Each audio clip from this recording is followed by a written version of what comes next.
You gotta say girl right. Say girl right. And I'm not gay. I'm grown. I'm not gay. I'm grown.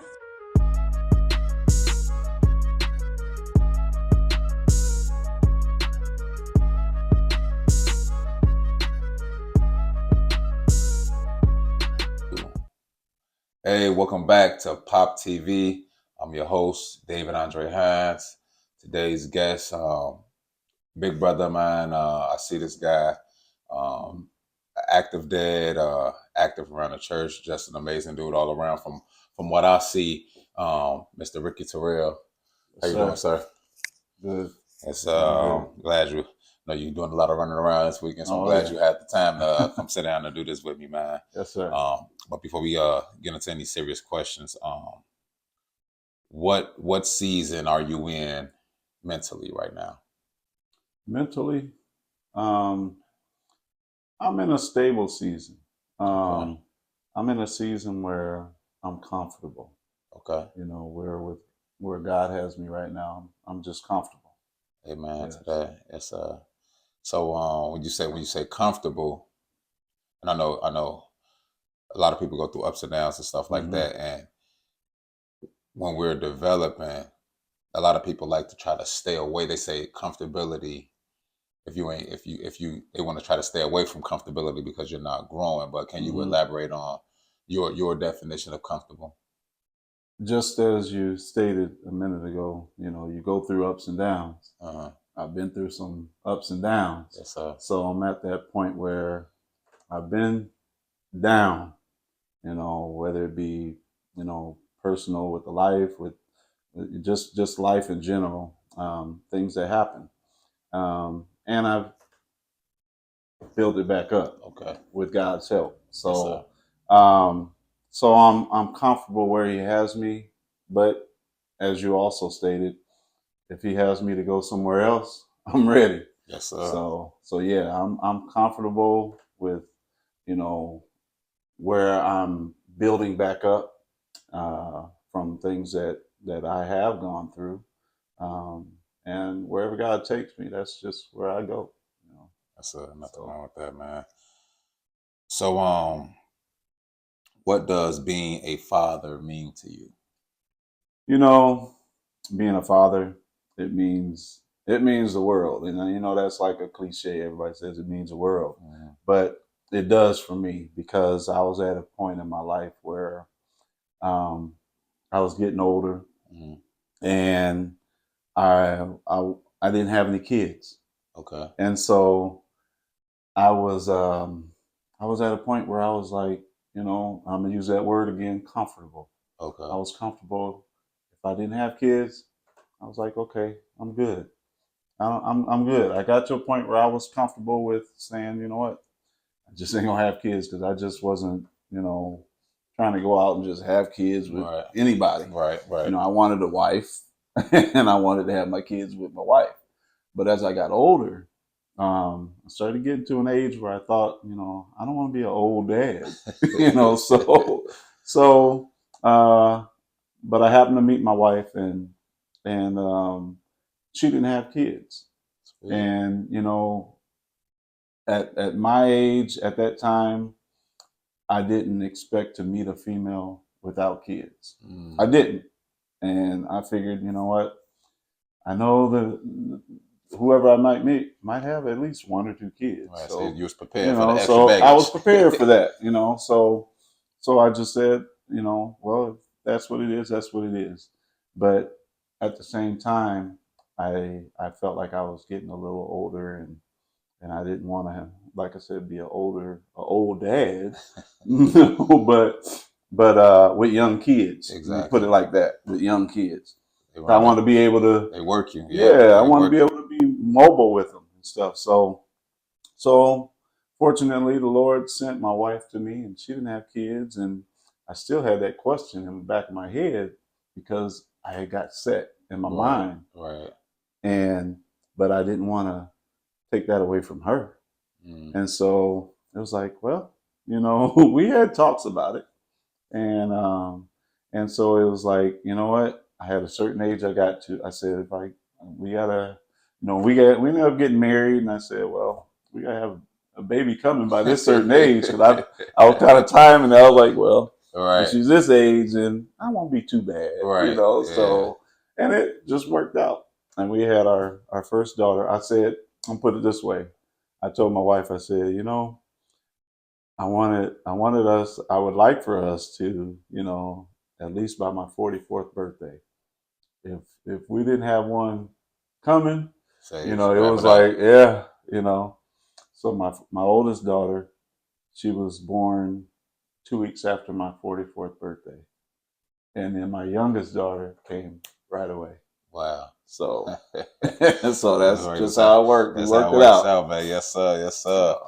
So, where are you from, and what do you do? Originally from right here in Davenport, Iowa. Okay.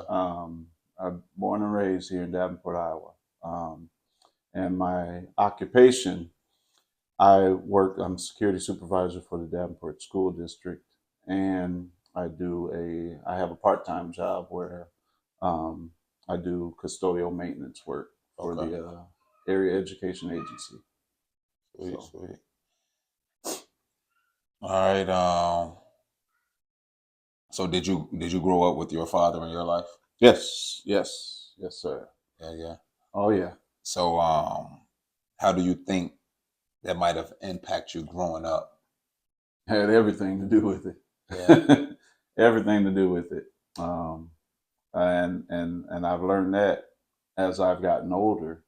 A lot of the things that my dad instilled in all of us. I mean, my mother and my father, they raised 16 kids. So a strong woman. Yeah. So, we had 11 boys and 5 girls. And are you the oldest? No. Oh, okay. No, not. I have, well, right now we have 12 of us living, and I'm number 7. Okay. So, so I have, what does that make over me? 5 over me. And then the rest are under me. I have 6 under me. I know that. Okay. I always thought that you was the oldest. You kind of give me like the big brother vibe. No, you haven't met all my brothers. I don't think you've met all of our brothers. Okay. You met everybody that's here in the quad, but we got a brother in California, Atlanta, Oregon, and North Carolina, and Des Moines. Oh, y'all spread out, huh? Yeah. So, like, what type of things that you think, with your father being in your life, what type of things do you think that might have, had a major impact on you growing up? Because I know, like, for me, I grew up without my dad, and just a lot of things I had to learn on my own. Mm-hmm. And I feel like maybe if my dad was a little more active, I kind of could have avoided some of the bad decisions I made in my life. Yeah.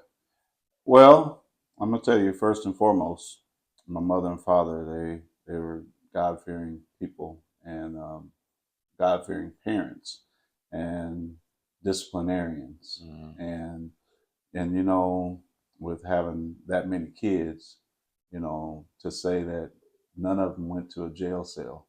Lovely. None of them got into any trouble like that.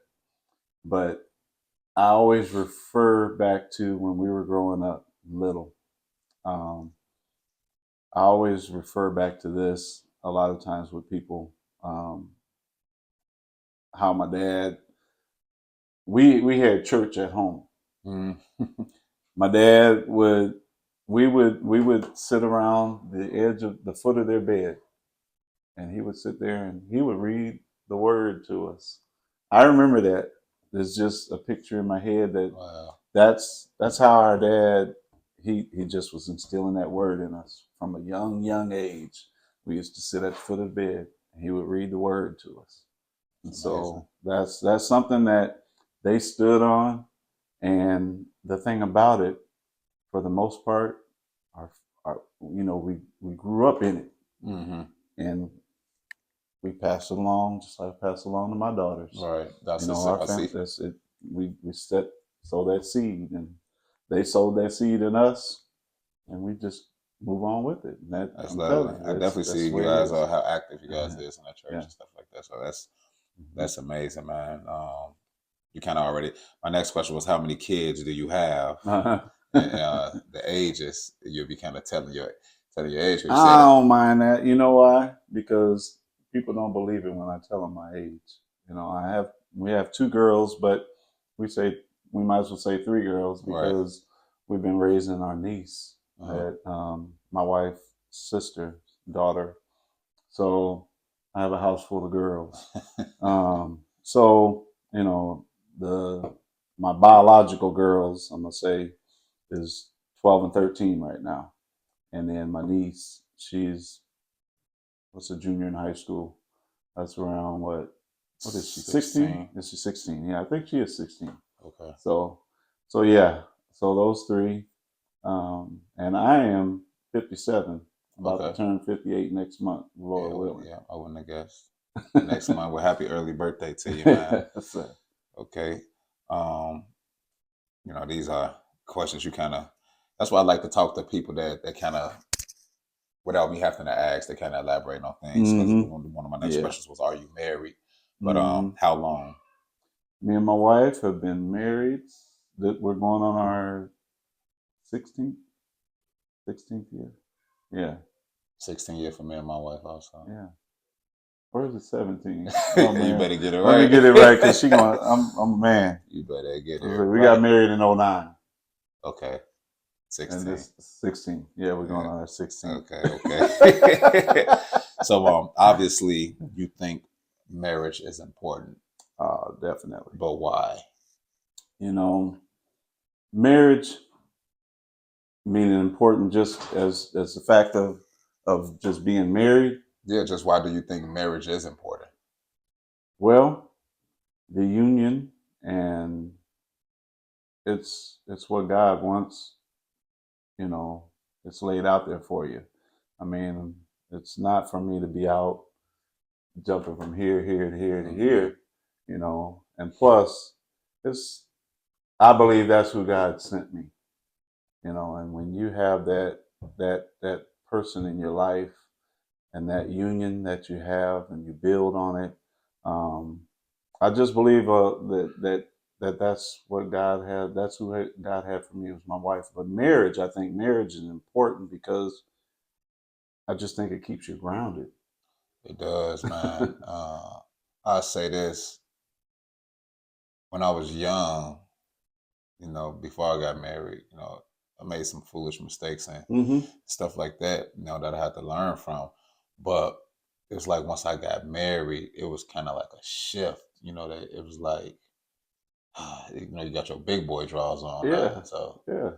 And especially when you go into having kids, and, you know, you're the example for your kids. And what your kids see is what will be planted in their head forever.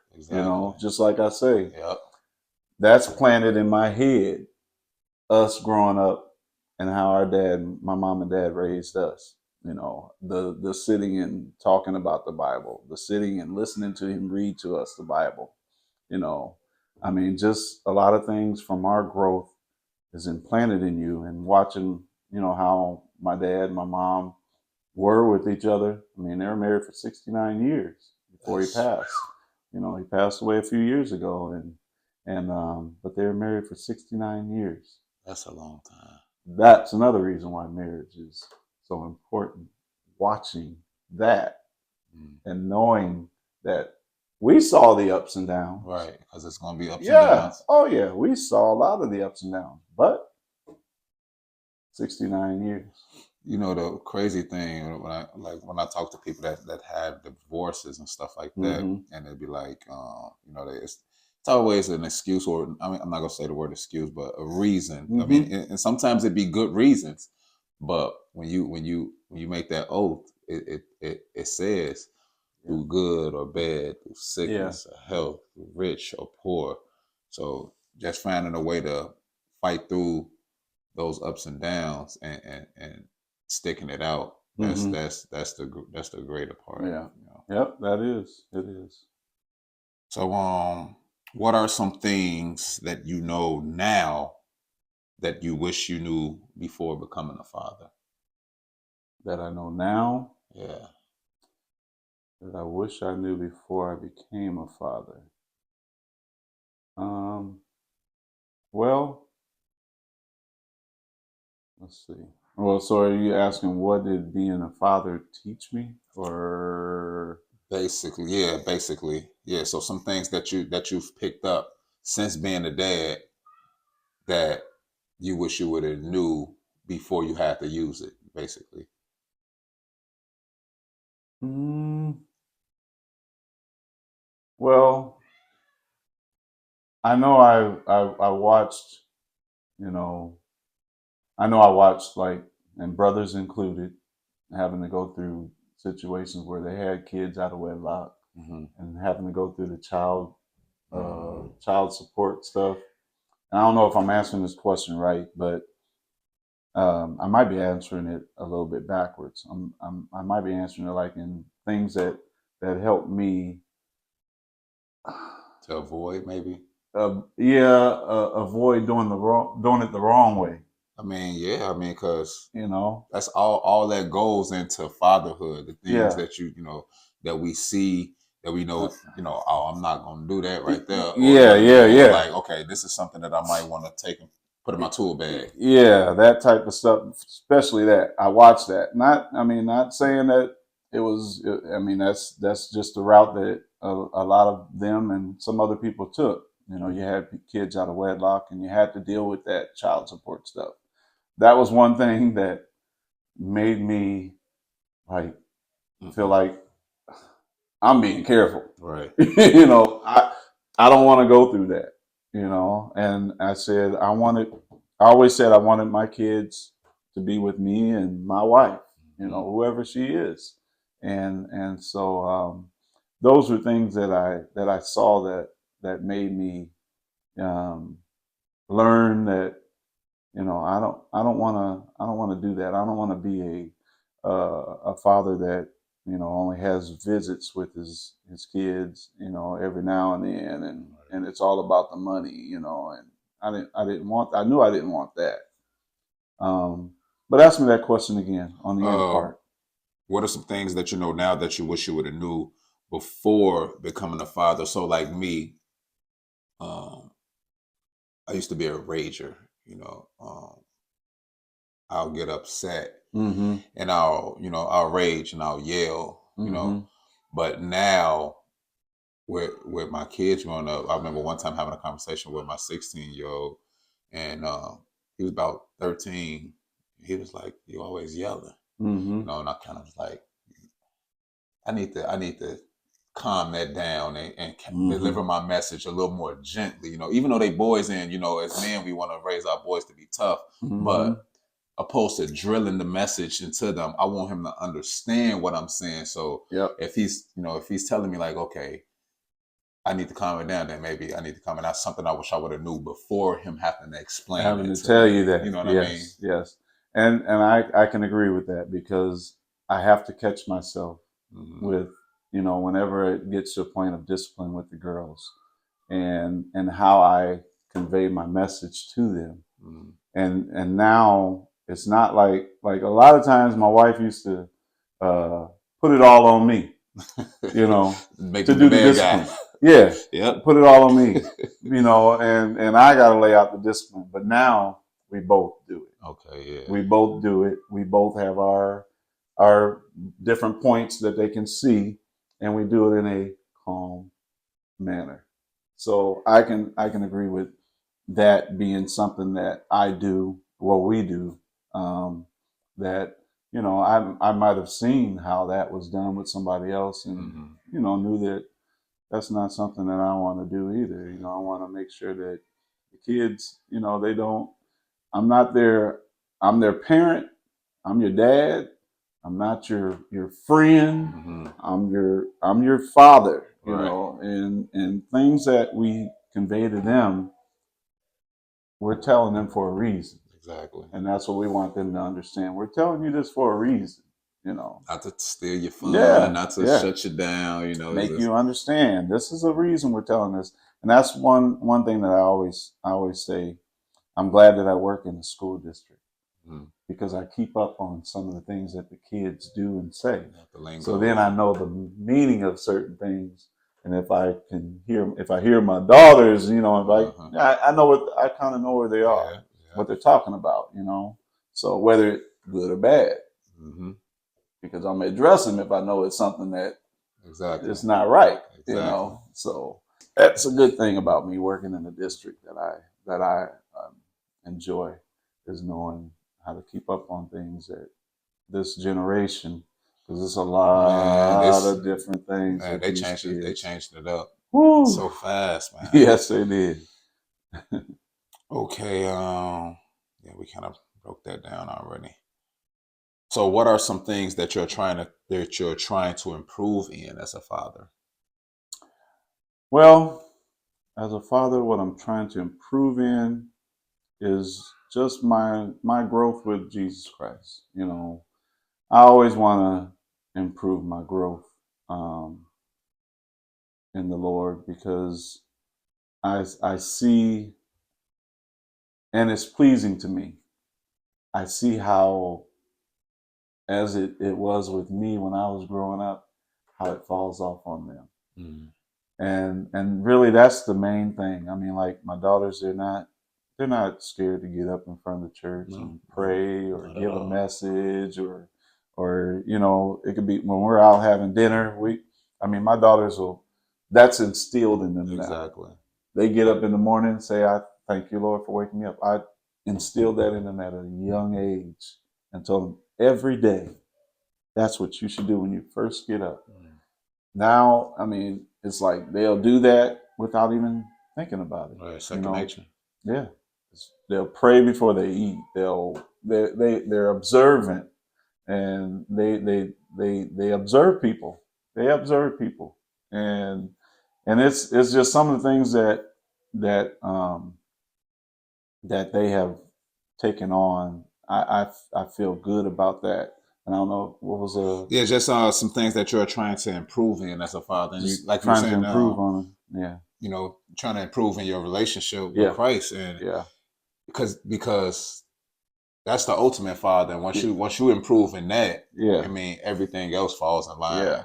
Yeah, it does. It does. You know, so that's the main thing, and just, you know, just being a good dad. You know, I pray for that every day. You know, just thanking God for, you know, all that He has done in my life. Right. Speaking of me, you know, and then just being a father. And I just pray that the girls, you know, they're appreciative of what I'm trying to feed them. You know, so it's yeah, I like talking to you because you kind of dive in. You get ahead of my questions a little bit. So, what's the best part about being a father to you? Well, there's probably a lot of best parts, but you know, I think it just goes into what I was just talking about, because I see so much in high school. I see how a lot of the young ladies talk and act, and for the most part, don't respect themselves. That's crazy. And I just want my girls to understand, you know, the fact that that right there, I just pray that they grab hold to that's what makes me feel good about the foundation that they're building, is that I want them to make sure that they respect themselves, and I know when I get to talking, I get to forgetting what the question was. Just what's the best part about being a father? Oh, the best part, I think, is just the fact that I feel like that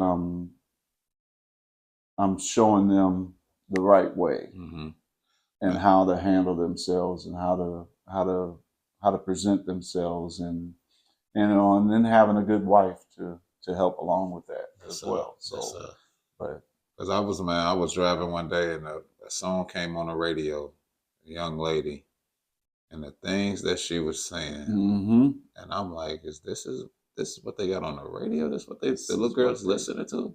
That is crazy. This is the messages I'm like, whoa.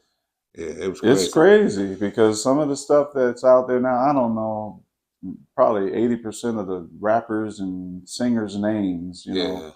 But I'm gonna tell you I'm gonna tell you one thing that'll make you laugh. My baby girl, she likes old music. Oh yeah. Savannah will be in that room listening to old. I mean, I mean, they're gonna listen to music, but they don't. As far as I know, a lot of the cussing stuff. Right. I don't think they really get into it. But the thing with them girls, they know it don't feel right when exactly. Exactly. I mean, they're praise dancing. Exactly. Exactly. But it's okay to listen to music. But Vanna, she likes the old school stuff. Yeah, that's like my second son. As far as he'd be in the shower singing Michael Jackson, and I'm talking about blowing. Oh man! So he's like me a lot with that old soul. I was like that. My mom played her music. I can any old song that come on. I bet you I know it. If I don't know the lyrics to the verses, I bet you I know the chorus or something like that. That's the way Savannah is, and you'll sit back and you'll be like, what you know about that song? But some people think it, but I hear it all the time. So some people, Vanna be knowing the words. That's amazing. She just be going in on it. That's amazing. So on the flip side of that, what's the worst part about being a father? The worst part? Yeah. I'm gonna tell you for me, with all boys, just the influence that's out there, and having, and boys get into fights, and it gets a little deeper than fights, and that's something that I'm I wouldn't say afraid of, but I dread, happening, and that kind of put me on edge, when I think about, because they go to public school, and it's a lot of things that's going on in the schools, and so that's probably, I would say that's the worst thing about being a dad is just that being on edge and being on guard, and what I'm saying, that thought and the worry, and sometimes so. And I guess I can agree with that as well. It's the thought of them straying away, from what they know. Exactly. Because sometimes when we have to address them on certain things, that's one of the things that comes out of our mouths. You know better. You know better. Exactly. You know better. This ain't something that is foreign to you. You know better. Yeah. So and sometimes and it when we have to do that and address our kids, just like one day, and I'm one day I always check the camera from time to time, but I get an alert on my phone when somebody's at the front. So I'll pop in and check. So one day I popped in and checked, and my oldest daughter was coming in the house, and she was calling the dog, and she said the A word, and I heard it. I rewinded the thing about 3 times. I said, I know this didn't come out of her mouth. And so she said, Prince, that's the dog's name. Prince, get your A in here. And I said, I know this didn't come out of her mouth. And so I called her mom and told her, and her mom called her and told her. She said, she asked her about it. She called me and told me. She said, I called her and asked her about it. And when I got done, I said, your dad heard it. He called me.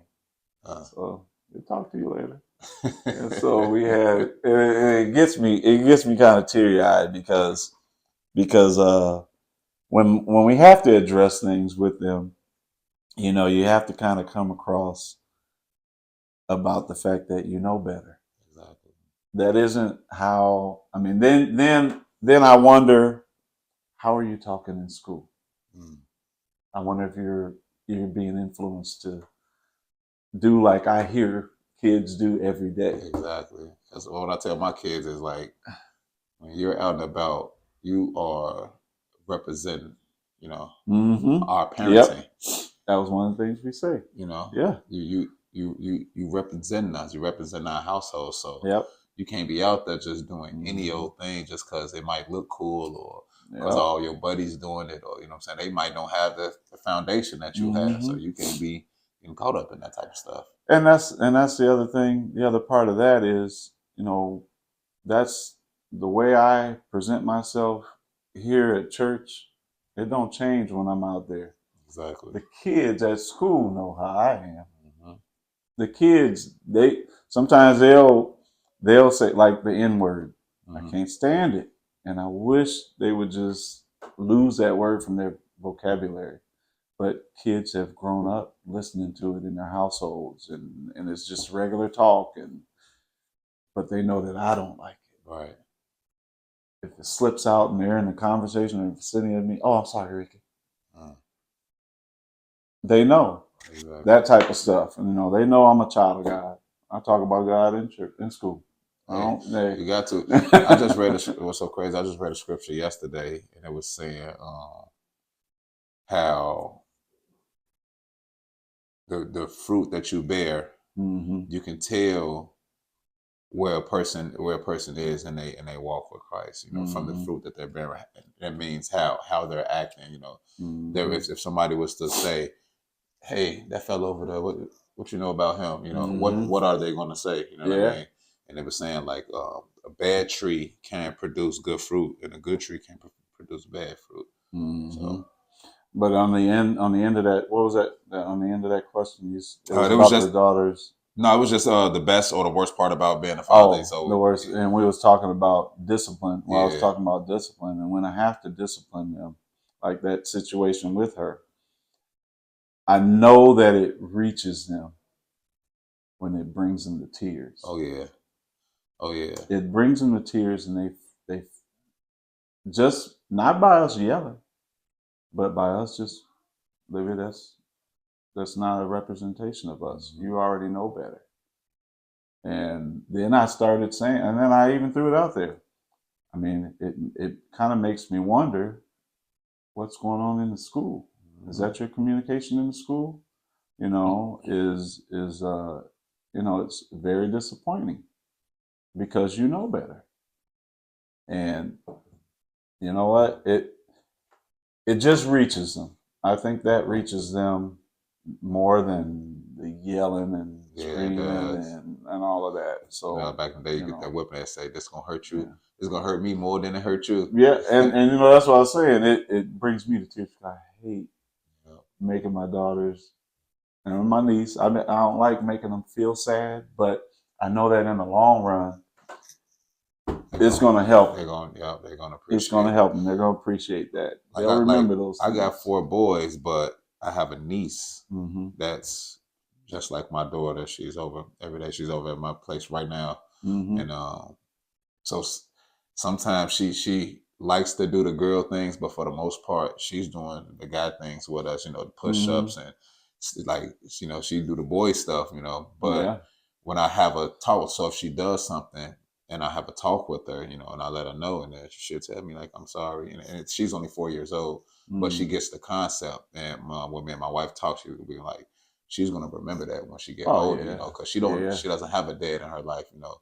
So I'm that father figure for her. She's like, well, she's gonna remember that, you know, as she get older. So that's all I try to do is try to instill that in her, as you know, as well as my kids, because if you got that opportunity, you do important. it, and that's just the way it is with our niece. You know, in the beginning, you know, we went through a point where I was actually thought it was unfair that we were having to raise her. But it didn't hit me until some years later, which, you know, it caused some stuff in our household. For sure. But eventually it just popped me in the head, you know, the right way. This is what we were supposed to do. Exactly. You know, and so just, you know, even to a point where, you know, her dad, my niece's dad, you know, he didn't live here, I think he just moved back not too long ago, and so he was in Michigan, but um, he didn't really care for me too much, you know. But I tell you, one time that he came, and this was within the last maybe 4 or 5 years. Mm-hmm. He came. It was during the summer. He came home to visit, and then he came over to our house to see his daughter. And he had brought his other little son with him, and so he approached me, and we to a point where we could say, "Hey, what's up?" What's up. Right. But that particular time, he said to me, well, he was introducing his little son to his sister. Right. I mean, to his daughter, because he had never met her. And so he said, "Hey," I can't even think of his son's name, but he said, "That's your sister. That's your sister, Amari. And this is her Uncle Ricky. And, he's more of a dad to her than I've ever been." He said that. And I was like, whoa, you know. So right now, I mean, we're really cool right now. He knows that his daughter's in good, Right. she's in good hands. She's being raised right. Right. And he appreciates that, That's So, good. so that made me feel good about the fact that I don't, and it actually made me feel bad that I actually started off not All in. You know what I'm saying? Yeah. like I should have been, but I'm thankful to God that I got to that point and was able to explain that to all the girls. I sat all the girls down one day, and this was in the midst of making sure that they understood everything, and I did it. I wanted to talk to my niece in front of my girls, so my girls could see and hear that. I wanted them all to know, and I fixed it with her. I got to a point where I fixed it with her. I fixed it with her mom because her mom was feeling some kind of way about me because of me feeling that way, and it just rubbed off. My niece didn't know how to talk to me in the house, so I fixed it with her mom. Then I fixed it with her, with my daughters, listening in. And I tell you what, when I did that, it was like a weight just lifted off. You ever seen that movie? I think it's Roscoe Jenkins. Mm-hmm. So remember the part when he was like, "I know he lost because his cousin lost his dad." He was like, "I know he lost the dad. Yep. But why did I have to lose one too?" Yeah. So that plays a major role in how I deal with my nephews and my nieces because in my family I'm my brother, but I'm basically the only father that's active in their children's life. So it's like once they come around and I'm doing certain things, I try to be intentional with, not giving too much attention, but giving enough attention to where my kids are not feeling like I'm taking some of their attention. So I try to kind of keep it on, a whole thing. So yeah, I definitely feel where you're coming from. Exactly, because that's where I was. Yep, I know. And I know it was feeling. like, man, I just didn't think it was fair. Right. Because, and I say that only because when me and my wife met, she was already raising two of her cousins, and they got to a point where they graduated from high school, and then the niece came, and it was like, man, that's the way I looked at it. It was like I looked at it as it being an unfair thing, as opposed to looking at it as, this is something that is happening for a reason. Yeah, God gave me the opportunity. God, it's happening for a reason, and I just didn't start off with it the right way, but it hit me, as it got to a point where it was affecting other things, and it was like, man, I got to fix this, and I did, and as I moved forward with it, as long as I knew that I did what I was supposed to do, I was all right. Whether it took a while for things that was going on with my marriage to get back or not, I felt like I did what I was supposed to do, but eventually everything is And blended. Yes, sir, man. Yeah. It's So, all good. might be a young man listening. He might be stuck. He might be lost. He just might be confused on life, or he might not even have any kids, but he just might be just lost. What's one piece of advice that you can give that they might can utilize and apply in their life today? Well, first and foremost, I would say that you really need to get the Lord in your life.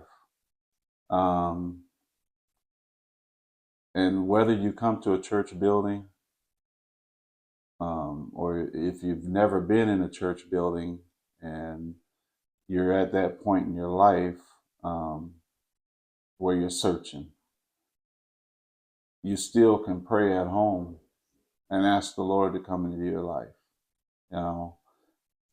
And I believe that's the key. Once you ask God to come into your life and you really just listen to him, I think everything else just falls into place. I used to not be a tither. I used to, think, man, when you get your paycheck and it's like, man, I'm supposed to tithe this, you know? So it's like, man, that's a big chunk, you know? But I tell you, once I became a tither, I've never had to want for anything. I'm telling you, I once I became a true tither, and that means, even if it's real tight, you feel like it's real tight, things are real tight, but you still tithe. You still do what you're supposed to do, what God has asked of you. And I tell you what, God has blessed more than I can even imagine. He has blessed, even my wife, she wasn't really a tither either, but watching me, and we had conversations about it before, as throughout our marriage, and she became a tither, because God is blessing us. Yes, sir. And we're thankful. And so, we haven't wanted for anything, So I would say first and foremost, get the Lord Jesus in your life, and pray for that. Pray for that. Pray for that relationship to grow with him, and you'll see things will change. It will change. Yes, sir. I'm a witness. Yeah, man. So I don't know if you got any like social medias or anything, but if you do, you can let the people know where they can find you. Or I don't. Only thing I do is look at Facebook every now and then. I kind of figured. TikTok a little fun though. But yeah, man. Like I said, man, I appreciate your time. Yes, sir. I appreciate you coming out. Yes, sir. I enjoyed. Thank you for having me. No problem, I appreciate man. this. Yes, sir, man. I appreciate it and what you're doing. Yes, sir, man. Thank you, man. But appreciate you guys for checking in on me. Catch you guys next week. Thanks for watching. Be sure to like, subscribe, and click that bell notification on the side so you can be notified each time we drop a video. If you know anyone that might benefit from this video, please do share. The rise of fatherhood starts here, and we need your help. Thank you.